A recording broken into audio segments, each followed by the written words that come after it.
You can't keep hurting somebody on repeat and expect to revive that love between you with one word of forgiveness, with one conversation of I'll do better.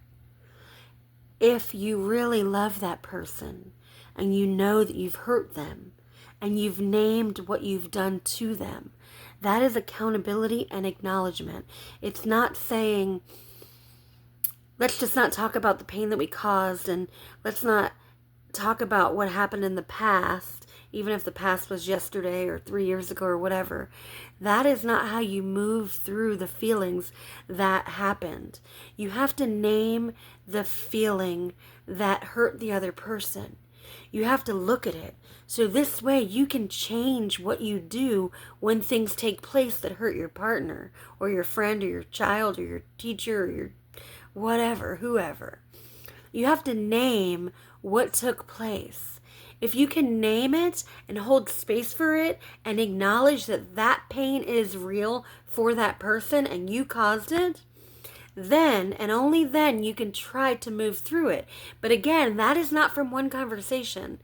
That is not from not naming what happened. That is not from dismissing the feelings. That is from naming it and every single day showing a different way of being, not with words, with actions. With actions.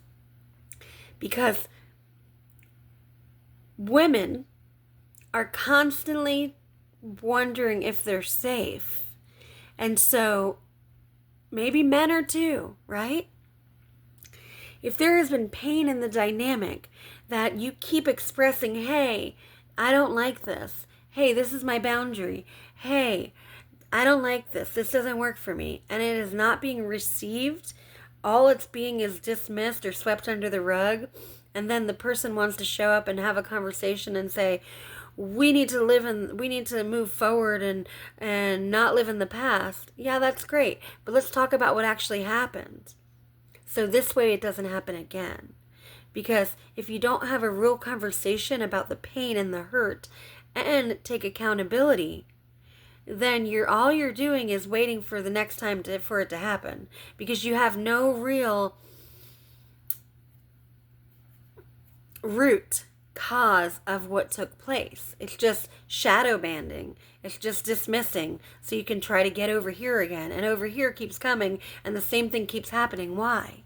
Because you haven't been willing to sit with what took place in a real authentic way and name it and hold it and feel it and understand the pain that was caused from you. Until you are willing to do so, the way you're moving is not going to work in a positive manner. There needs to be the talk, naming it, holding space for it, being accountable for it, acknowledging it, understanding why that person feels that way about an action that you did, why that action, and then also the action that you do and why do you do it. So there has to be a digging and a real laying out of, hey, when you do this, this triggers me, and then I do this and this hurts you. And then, so how can we make sure that next time something happens and we do this instead of this? Because this isn't obviously working. But if we do not have real conversations, then what happens is the repeated cycle. And you're just fucking going on a merry-go-round expecting different results. That's not the way. You have to get real about the experience. You have to take ownership of what you did to somebody that hurt them. And you have to acknowledge the magnitude of pain that you caused, even if they hold it well. Even if they hold it well because they know who they are and they're strong and they're resilient, you have to acknowledge it. That is the way to move through it. To no longer have turbulence every single time there's a raw emotion showing up that is too hard for you to handle.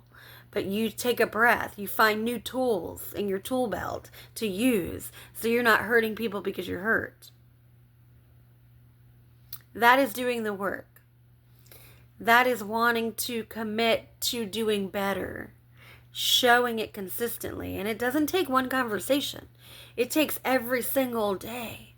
Reassuring, showing love in a real way, an authentic way that says, I want you to feel safe, and I want you to know that I understand what you feel, and I understand what I caused, and I'm willing to do better, and not just speak about it, but daily showing up in that manner to create a new field, to clear that pain.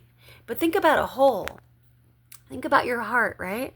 If somebody comes in and starts poking in your damn heart, right?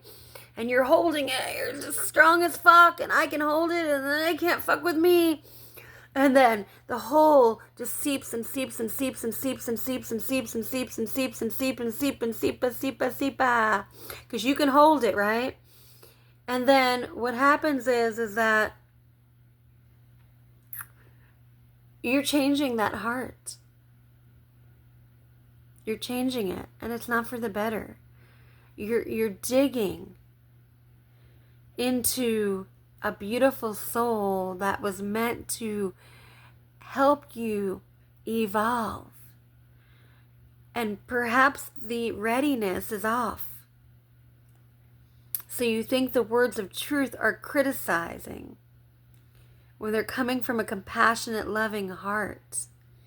And so what you do is misery loves company. And so I'm hurt, so I'm going to hurt you. And I'm going to fucking keep hurting you because I don't like what you're saying about me and I'm not ready to look at it.